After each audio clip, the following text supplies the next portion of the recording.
À présent, l'aube aurait dû offrir une luminosité suffisante pour éteindre les phares, mais les nuages oppressants et la pluie persistante avaient pris le contrôle de l'atmosphère. La précipitation n'était pas torrentielle, se manifestant plutôt sous forme d'une bruine délicate, quoique suffisamment conséquente pour nécessiter le mouvement constant des essuie-glaces. La pluie ne me causait aucune contrariété, car la pêche, pour moi, était une activité tout temps, conditionnée uniquement par l'absence d'eau gelée. Cette prédilection s'était cristallisée 6 ans auparavant, suite au départ de 2 de mes enfants pour des institutions d'enseignement supérieur. C'est à ce moment précis que la dynamique familiale avait subi une transformation cataclysmique pour le pire. Pendant d'innombrables années, j'avais anticipé l'émancipation éventuelle de mes enfants du nid, envisageant une période d'intimité renouvelée et d'expérience partagée avec Marcy, si vous voyez ce que je veux dire. Cependant, Marcy, suite à l'exode des enfants, prit un chemin diverge. Elle cultiva de nouvelles passions et forgea de nouvelles alliances, m'excluant ostensiblement de leur rang. Dans ma naïveté, j'ai d'abord écarté la possibilité d'une signification plus profonde. Heureusement, la vérité se dévoila avant que des dommages irréparables ne surviennent. Danny. Danny, réveille-toi. Nous approchons de notre destination. Danny Green, mon passager et compagnon de pêche pour la journée, émit un grognement sonore en décollant son crâne de la vitre latérale du pick-up. Suite à une série de grognements et d'expirations supplémentaires, il tendit la main vers le thermos situé sur le tableau de bord. « Tu es cinglé, Terry. Je ne comprends absolument pas pourquoi je t'ai permis de me contraindre à ça. Je n'ai que 2 samedis de repos par mois, et tu as jugé bon d'insister pour cette expédition de pêche aujourd'hui. Pourquoi aujourd'hui, de tous les jours? Tu sais pertinemment que je déteste la pêche. » Je me permis un rire silencieux en observant Danny déverser par inadvertance une plus grande proportion de boisson caféinée sur ses genoux que dans le récipient. Cela déclencha un torrent kaléidoscopique d'imprécations tandis qu'il s'efforçait diligemment de se nettoyer, tout en s'efforçant d'éviter tout déversement supplémentaire. C'est une occasion particulière, Danny. Je vais tout expliquer à notre arrivée au lac. Ta présence aujourd'hui était absolument nécessaire. Danny et moi avions grandi ensemble. Il était maintenant détective au sein du département de police de Madison, tandis que je travaillais comme directeur adjoint au sein du département des parcs et loisirs. Nous étions tous les deux raisonnablement satisfaits de nos professions et de nos vies, en général.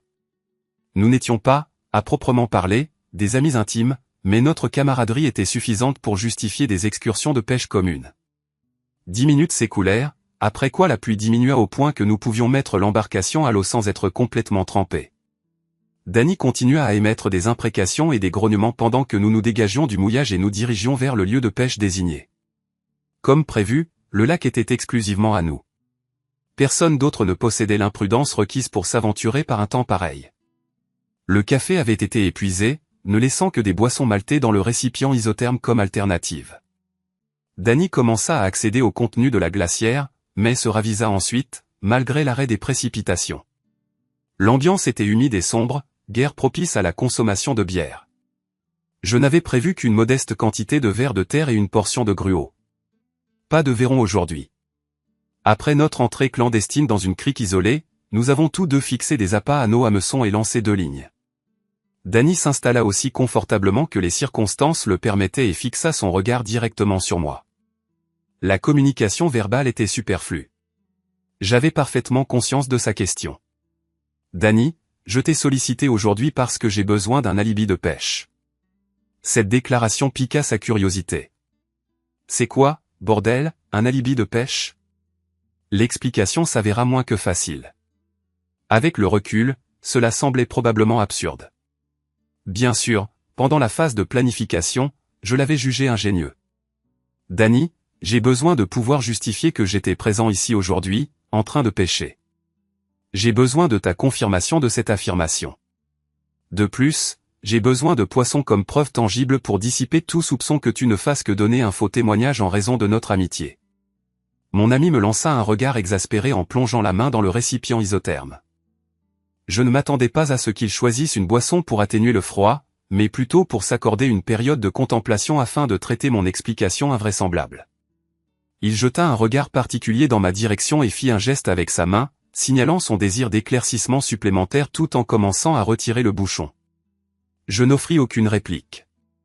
Au lieu de cela, J'attrapai le récipient à glace et en sortis une bouteille au col fin pour moi. La température était légèrement trop glaciale pour de la bière, mais nous en prîmes chacun une quand même. Vous vous souvenez d'Anna Marshall? Affirmative, elle a convolé en juste noces avec ce routier de Paxton. Un gaillard costaud. Tout le monde savait qu'il était affilié aux Devil Dogs. Roscoe Boucher. Leur mariage a eu lieu il y a environ 8 ans. Quel est le rapport entre Anna Marshall et votre alibi de pêche?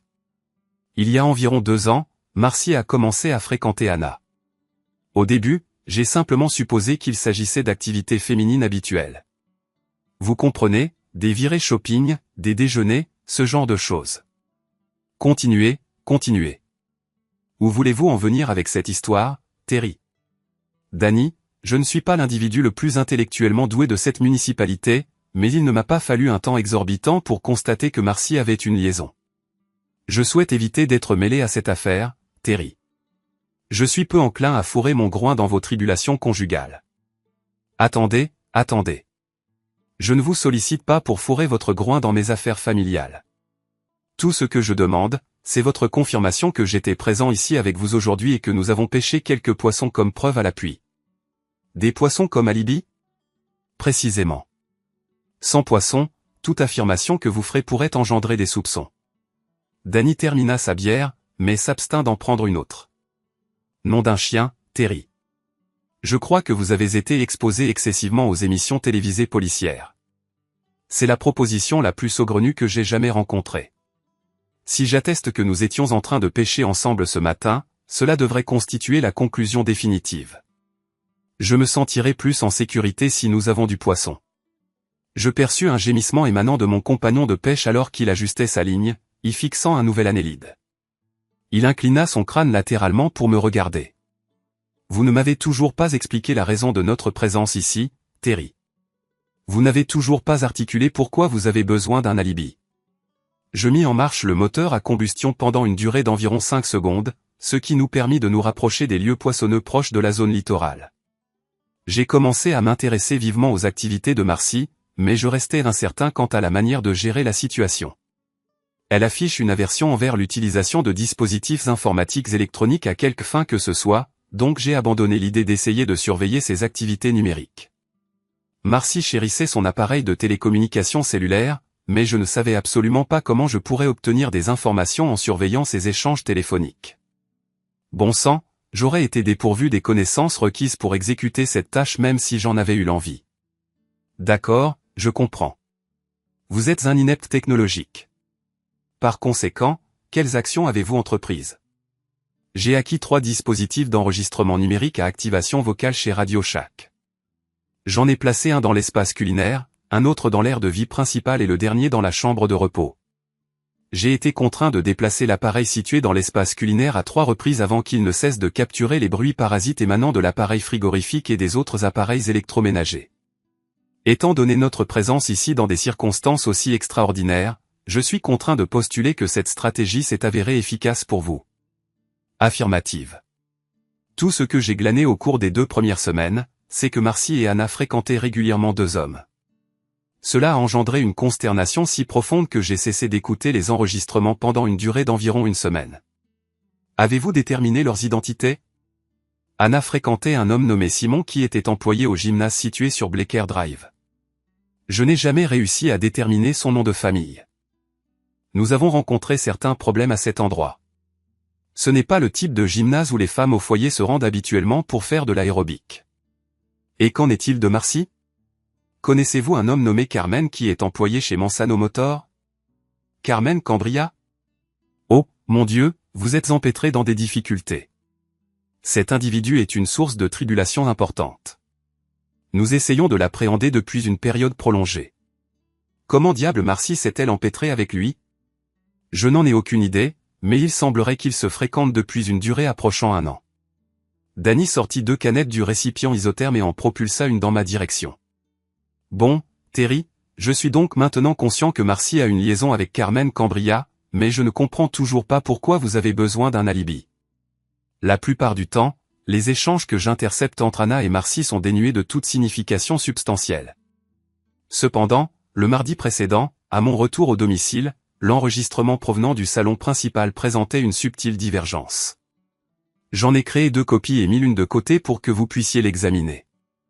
Je me suis interrompu un instant, observant les ondulations d'un de mes flotteurs à la surface de l'eau. Il a retrouvé son immobilité et j'ai repris. Pourquoi ne pas simplement vous le faire écouter? Enregistrement. Nous devons l'exécuter samedi. Terry part invariablement pêcher le samedi. Et il y va invariablement seul. Cela signifie qu'il n'aura pas d'alibi. Samedi me convient. Cependant, nous sommes tenus de l'exécuter de bonne heure, avant le réveil de Roscoe. Je fournirai l'arme à feu à Carmen immédiatement après le départ de Terry pour le plan d'eau. J'estime qu'il peut arriver chez toi vers 8 heures. Est-ce suffisamment tôt? Ce sera parfait. Roscoe restera dans un profond sommeil.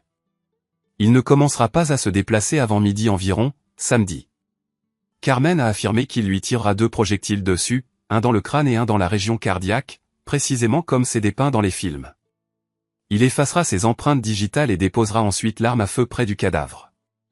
Vous pourrez alors appeler les services d'urgence et signaler l'intrusion d'un individu non autorisé. Au moment où les forces de l'ordre arriveront, Carmen sera déjà ici. Es-tu certain qu'ils pourront remonter jusqu'à Terry avec l'arme à feu? Absolument certain. Il l'a acquise auprès de sa connaissance qui travaille comme détective. Elle est enregistrée et facilement traçable. Terry n'aura personne pour attester qu'il pêchait avec lui, étant donné sa pratique invariable d'y aller seul. Au cas où, Simon sera à Atlantic City jusqu'à la fin de la journée de dimanche. Je peux informer les forces de l'ordre que Carmen était en ma compagnie toute la matinée si l'occasion se présente. Quoi qu'il en soit, le moment est venu de mettre fin à cette mascarade. Waouh! J'espère simplement que toute cette entreprise sera efficace. Je toucherai 2 millions de dollars grâce au règlement de l'assurance et tu auras la possibilité de voir Terry enfermé dans un établissement pénitentiaire pendant une longue durée. Allons, ma grande. Nous sommes obligés de partir. Collet s'ouvrira dans 10 minutes. Danny a cessé de boire sa boisson et s'est contenté de me fixer du regard. Je n'ai jamais entendu une histoire aussi absurde de toute mon existence. Qu'est-ce que tu veux dire? Es-tu certain qu'elle ne faisait pas que manipuler tes émotions et qu'elle n'essayait pas de te tromper? Qu'est-ce que tu veux dire? Eh bien, peut-être qu'elles ont localisé un des appareils d'enregistrement et qu'elles étaient conscientes de ton acte d'espionnage, et qu'elles ont donc orchestré ce petit échange pour te désorienter. J'ai envisagé cette possibilité. Tout reste dans le domaine du possible. En toute honnêteté, je me suis abstenu de contacter les forces de l'ordre ou de solliciter tes conseils plus tôt en raison de ma propre incertitude. Danny a terminé de boire le contenu du récipient à col étroit et l'a déposé dans la poubelle. Elles font allusion au Beretta que je t'ai remis il y a 3 ans. Ce doit être ça. C'est la seule arme à feu en ma possession. Bordel, je ne l'ai même jamais utilisée. Elle est juste posée sur la table de chevet à côté de mon lieu de repos. Terry, si c'est véritablement le cas, alors cela pourrait dégénérer en une situation désagréable. Comment ça? Tu comprends que si tu avais connaissance d'un acte d'homicide imminent et que tu n'entreprenais aucune action pour empêcher sa perpétration, tu pourrais être considéré comme complice? À qui devais-je me confier? Qui aurait cru mon histoire? Je t'ai fait écouter l'enregistrement, et même toi, tu restes incrédule. Et tu es mon ami. Alors, tu n'as rien fait? Non, rien. La nuit précédente, après que Marcy se soit endormie, j'ai récupéré le Beretta dans le garage et je l'ai rendu inutilisable. Rendu inutilisable? Oui, je me suis assuré qu'il ne puisse pas être tiré. Mon compagnon de pêche a poussé un long soupir. Eh bien, cela atténue une partie de mon anxiété. Je me sens beaucoup plus à l'aise concernant toute cette situation maintenant. Une décision prudente, Terry. Nous n'avions toujours pas réussi à attraper un seul poisson. Danny a récupéré une de ses lignes et a détaché le flotteur. J'ai observé alors qu'il fixait un plomb au fond et qu'il modelait une boule de farine d'avoine sur l'hameçon. Il a lancé la ligne dans l'eau et l'a laissée descendre jusqu'à ce qu'elle atteigne le fond. 2 minutes passèrent, et il remonta un poisson-chat de 30 cm dans le bateau. Splendide, mon ami, voilà ton alibi. Quittons cet endroit immédiatement. J'ai la prémonition que je vais recevoir un appel sous peu, en supposant que cet enregistrement dont tu parles n'était pas une pure invention. Nous roulions depuis une vingtaine de minutes lorsque Danny se lança dans une nouvelle tirade. Terry, je suis incrédule que tu aies laissé les choses s'embrouiller à ce point.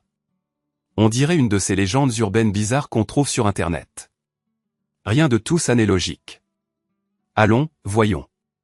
Ce n'est pas si improbable, de telles choses arrivent. Je ne crois pas.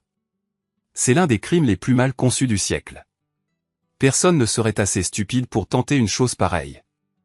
Je n'arrive pas à comprendre que tu te sois laissé berner par ça. Très bien, monsieur, je sais tout. Si cette conversation était effectivement une mise en scène, quels étaient leurs objectifs en m'impliquant? Voulaient-ils que je contacte les autorités? Souhaitaient-ils que je mette Roscoe en garde? Cherchait-il à provoquer une confrontation avec Carmen?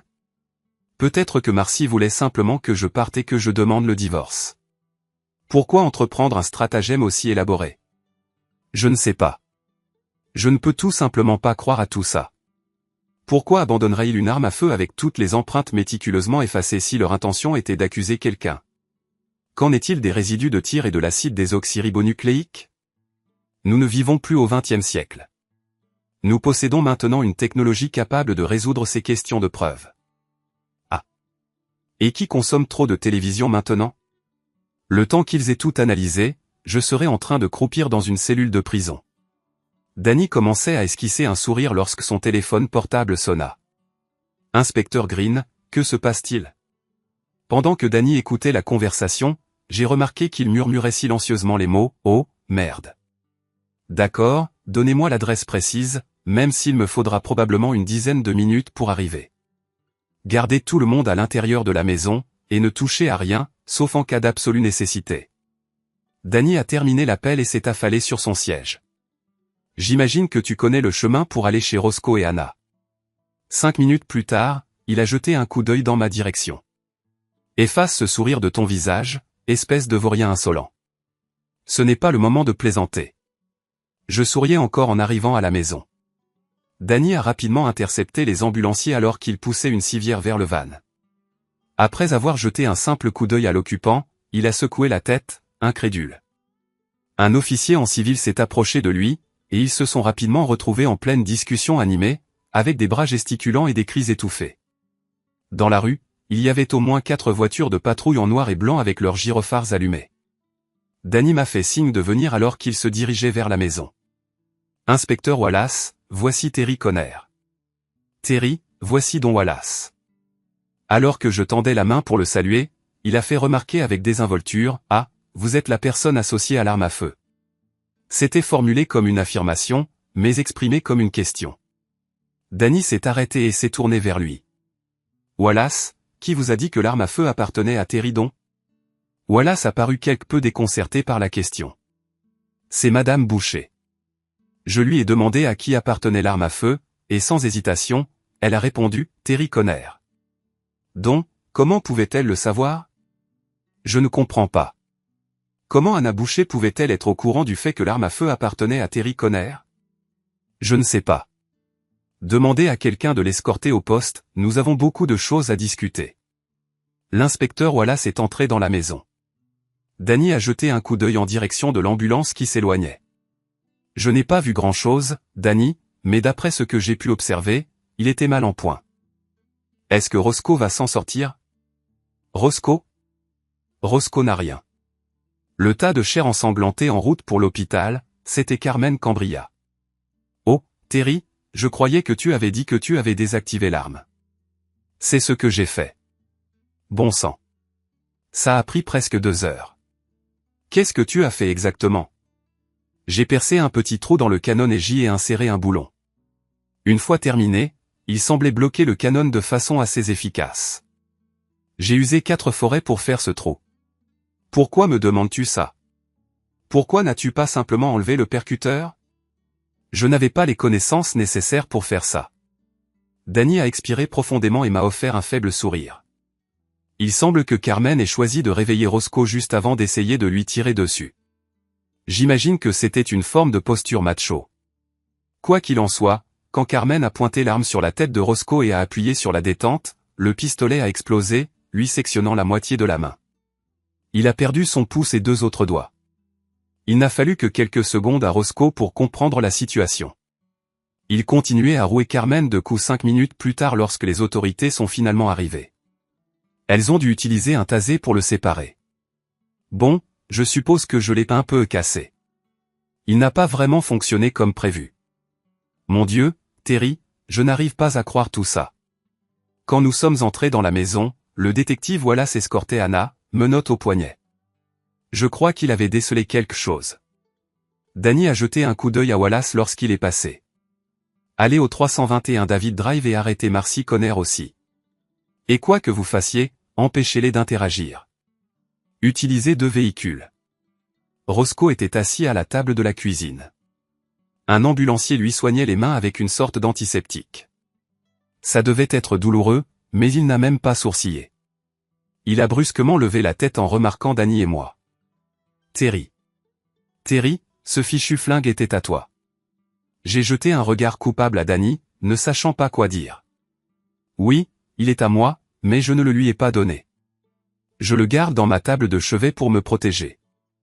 Eh bien, tu as énormément de chance de n'avoir jamais eu l'occasion de l'utiliser.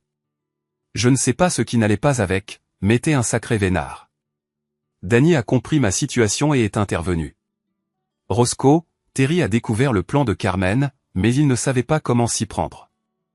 Il m'en a informé ce matin, mais par précaution, il a désactivé le Beretta. C'est ça qui explique son explosion. Mon Dieu, Terry, pourquoi ne m'as-tu rien dit? J'avais peur de me tromper ou qu'ils ne modifient leur plan si la première tentative échouait. Si ça n'avait pas été vrai, rien ne se serait passé. Je suis désolé, Roscoe, mais honnêtement, je ne savais pas quoi faire. J'ai fait tout ce qui était en mon pouvoir. Bon, d'accord, d'accord. Ça ne me plaît pas, mais je comprends. Au fait, pourquoi n'as-tu pas simplement retiré le percuteur? Du coin de l'œil, j'ai vu Danny sourire tandis que je grognais face à la question évidente de Roscoe. Roscoe s'est levé et a posé une main sur mon épaule en se dirigeant vers le réfrigérateur. Ne t'inquiète pas. Tu as géré ça correctement. Étrange, mais bien. Il a pris une bouteille de jus V8 sur l'étagère du haut et en a avalé plusieurs grandes gorgées. Je suis sorti pendant que la police terminait de régler toutes les autres affaires en suspens. 20 minutes plus tard, Danny est sorti et m'a dit de rentrer chez moi.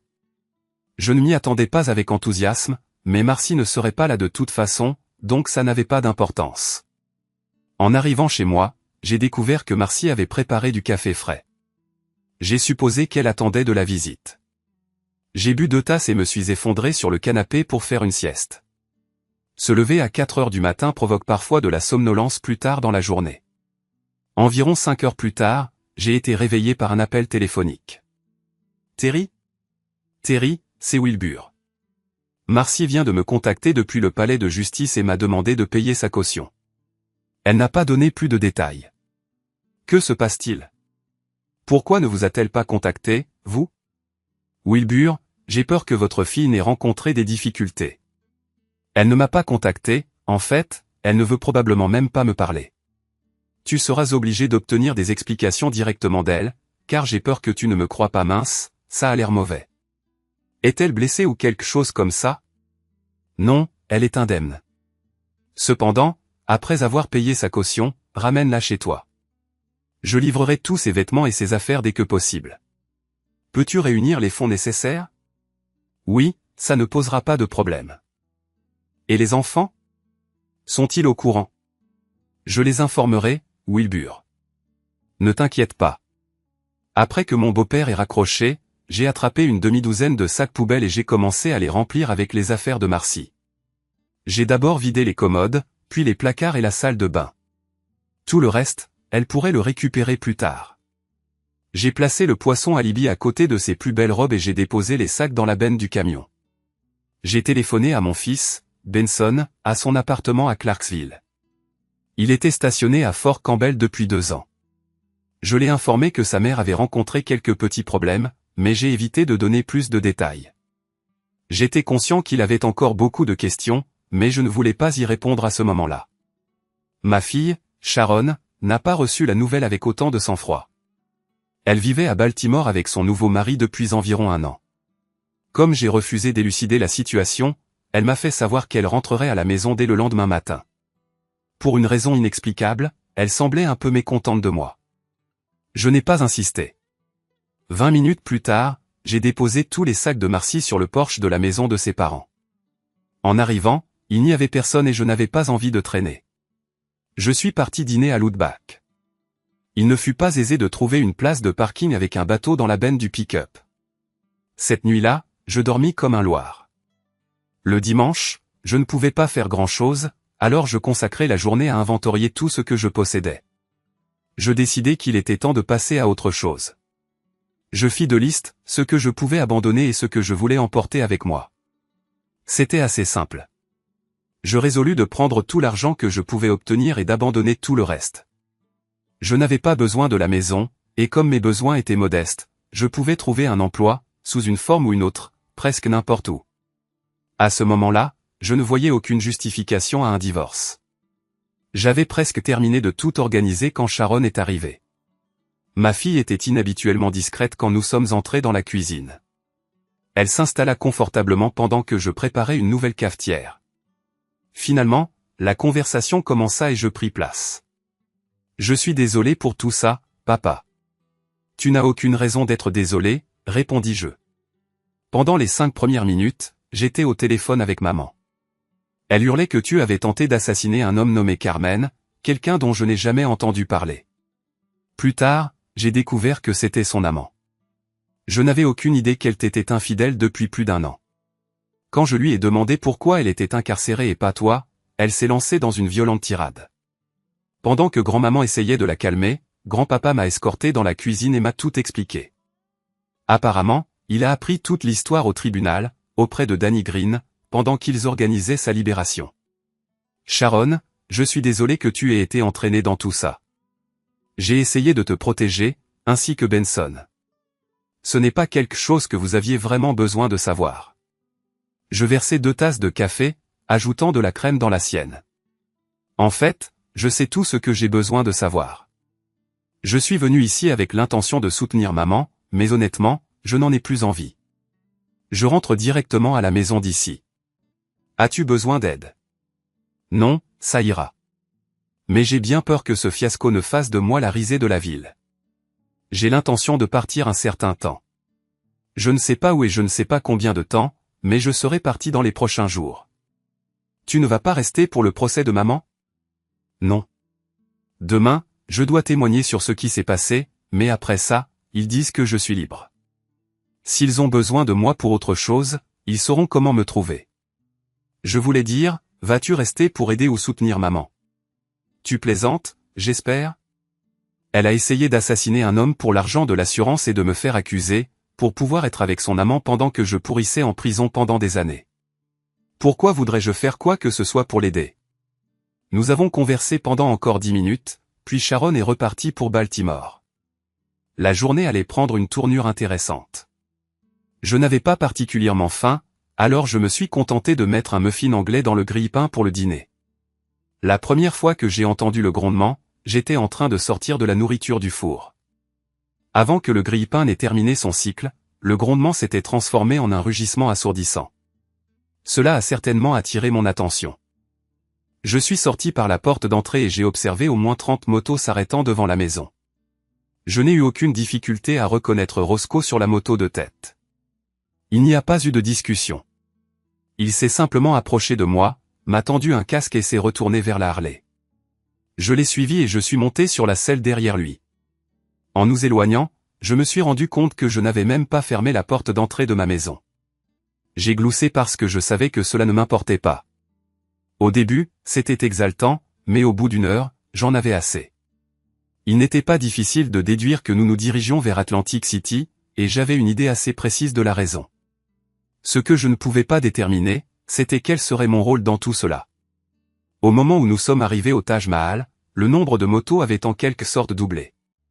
Le bruit qu'elles généraient en roulant dans le parking souterrain était assourdissant. La plupart des motards se sont dirigés vers la salle principale du casino, tandis que Roscoe, moi et 3 autres personnes sommes allés aux ascenseurs menant à l'hôtel principal. 3 des hommes sont sortis au 7e étage, mais mon escorte et moi avons continué à monter. J'ai remarqué que toutes les caméras de sécurité avaient été recouvertes d'une sorte de spray à base de mousse. Roscoe semblait savoir précisément où il allait et comment s'y rendre. 2 minutes plus tard, nous étions sur le toit surplombant l'océan Atlantique. Nous sommes restés silencieux, Et il m'a vu le regarder comme si j'attendais silencieusement une explication que je ne désirais pas vraiment. Il a souri et a posé sa main massive sur mon épaule. « Tu as bien fait, Terry. Tu as vraiment bien fait. » Presque au même moment, 3 hommes nous ont rejoints sur le toit avec un nouveau joueur. Simon Walcott était visiblement terrifié lorsqu'il s'est avancé à contre-cœur, même s'il travaillait dans une salle de sport commerciale. Physiquement, il ne faisait pas le poids face à Roscoe. Et encore une fois, pas un mot n'a été prononcé. Roscoe a simplement saisi Simon par le cou et la ceinture de son pantalon et l'a jeté par-dessus le bord du toit. 5 minutes plus tard, nous étions tous les 4 sur le chemin du retour. Le reste du groupe était resté au casino. Roscoe m'a déposé chez moi. Les 3 autres hommes s'étaient évanouis en cours de route. Je lui ai rendu le casque. Nous avons échangé des sourires et, encore une fois, pas un mot n'a été prononcé. Ce type me plaisait bien. J'ai bien dormi cette nuit-là. Danny est arrivé tôt le lendemain matin. Il avait appelé plusieurs fois dimanche soir pour prendre de mes nouvelles, mais il n'avait pas eu de réponse. Je me suis contenté de sourire et de lui dire que j'avais trop bu et que je m'étais évanoui. C'était la fin d'une journée bien remplie. J'avais tout planifié et tout s'est déroulé sans accroc. J'ai passé toute la journée à clôturer des comptes et à régler les détails. J'ai appelé Wilbur pour savoir comment avançaient les choses de son côté. Il avait organisé la caution de Marcy, et elle logeait chez eux. Il m'a demandé si je voulais lui parler, et j'ai refusé. Je n'étais pas sûr qu'elle y soit prête ou non, mais il se sentait obligé de le demander. Anna n'avait personne pour payer sa caution, elle allait donc rester une invitée du comté jusqu'à son procès. J'étais sur le point d'aller dîner chez Taco Bell quand Danny a rappelé pour m'annoncer que Simon avait été retrouvé mort à Atlantic City. Il a demandé si je savais où était Roscoe. Il n'a pas trouvé ça amusant quand j'ai ri à sa question. Son humeur s'est un peu améliorée quand je lui ai dit de passer chez moi pour récupérer son nouveau bateau. Bon sang, je n'en avais plus besoin, et je ne voulais pas perdre de temps à essayer de le vendre. J'ai passé les 4 semaines suivantes à vivre avec Sharon et sa famille. Chaque jour, je descendais au port et traînais avec les touristes. Danny était plus que disposé à me tenir informé de l'évolution de la situation chez nous. Marcy et Anna ont évité le procès en plaidant coupables à une longue liste d'accusations. Elles ont toutes deux été condamnées à des peines allant de 3 à 5 ans. La police d'Atlantic City n'avait aucune idée de ce qui était arrivé à Simon et ne menait même pas d'enquête active. Mansano Motor a mystérieusement brûlé jusqu'au sol, détruisant plus de 87 voitures dans l'incendie. Aucune piste. Carmen Cambria a passé plus de 2 semaines à l'hôpital et attend maintenant son procès pour diverses charges, dont tentative de meurtre. Roscoe a accepté de rester dans la région jusqu'au procès de Carmen. Il semble que j'ai perdu tout intérêt pour la pêche. Palle Christensen, Nana, hej, Jessen, Citronmåne, Mikkel, Lykke, Sinks. Hvornår var det, du skulle til eksamen? Jeg sad i går og tænkte, det var der. Men det er jo helt væk. Palle opfatters. Wow. Var det i dag? What the fuck? Godmorgen, Citronmåne. Stiv Pik 69, tak for dit follow, mate. Det var i dag, jeg tog den sidste eksamen med 12-tal, sådan Sinks. Hvor er du sindssyg, altså. Wow.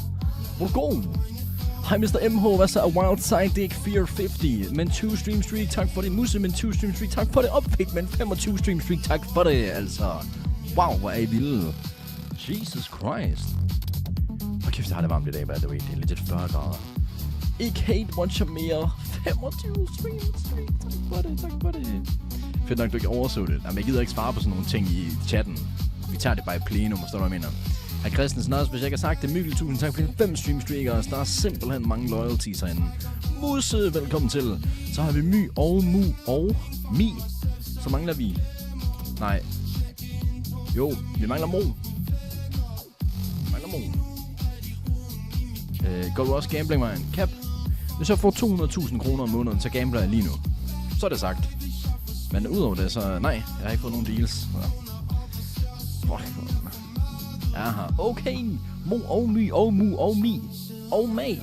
Det er alle sammen. Det er The Holy Five Trinity, eller hvad man siger. Gamble uden opskrift. Ja, tak. Ikke at blive. Det tror jeg sgu ikke, han gør heller, Cap. Men jeg siger bare, at det er det, der skal til for, at jeg skifter. Har vi det fedt i dag? Yes, jeg er fucking godt humør i dag, altså. What? Har du vådt hår? Nej. Hvorfor? Ser det sådan ud? Ej, nu fik jeg fuglerede. Nå. Nej, jeg har ikke vådt hår. Ja, måske jeg har lidt våd pande. Altså, det er lidt varmt. Det kan jeg nok ikke løbe fra. Men altså, er det ikke lige meget, eller hvad? Er det ikke fint? Men Cap, jeg tænker, jeg skifter bare til din branche. Jeg tror, du tjener fint, nemlig. Det tænker jeg, du gør.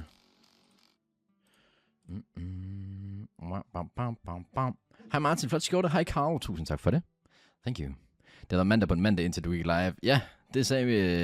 Ja, det tror jeg ikke, du er den eneste, der synes. Ja, det er jeg så ikke virkelig en lortedag. I har legit alle sammen bare haft en mandag. Det er insane. Og kæft, hvor er musikken også høj i dag. På både SoundCloud og Spotify. Hvorfor står der, jeg hedder J? Nå, der stod 3. Nevermind. Nå. Jeg har chillet, så det er alright. Først 40 minutter. Det er sælgergrinden der, man.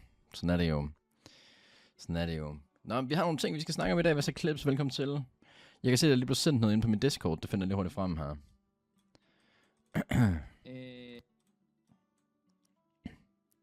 Fik en p-bøde på arbejde med p-licens af den ene eller grund. Ikke...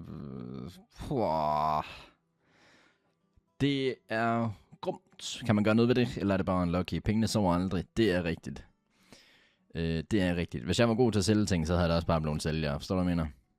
Nå, jeg skal lige se, hvad ham her Jank Styles han siger. Jeg gider ikke sidde og jappe så meget i dag. Jeg har simpelthen jappet for meget. Så vi kommer lige hurtigt til lige at run over the basics of what is happening in the world. Og så spiller vi et eller andet.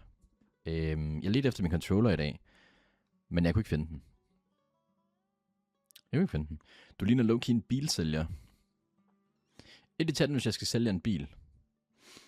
Hej Martin, jeg er meget glad for, at du har en god dag. Jeg bliver nødt til at smutte nu, fordi jeg skal til fødselsdag så senere. Det skulle jeg en Mo. Hyggelig fødselsdag til dig. Udtegn CPR-nummer. Jamen, den får du bare Clips. Det gør du bare, altså. Okay, jeg ligner åbenbart en bilsælger. What the fuck? Nå. Vi skal lige kigge det her. Der er sket noget 07 bad VF eller sådan noget. I får mig lige... Ej, jeg er i bunden. Nej, oh my god. Altså... Godt, jeg har køkkenrulle lige her. Tror jeg ikke.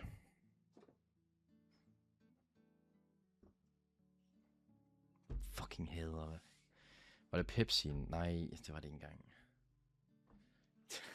Ja, jeres fucking mand, der har smittet af på mig, altså. Jeg havde det fint indtil i dag.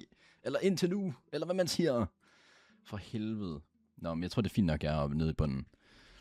Fucking pisse lorte,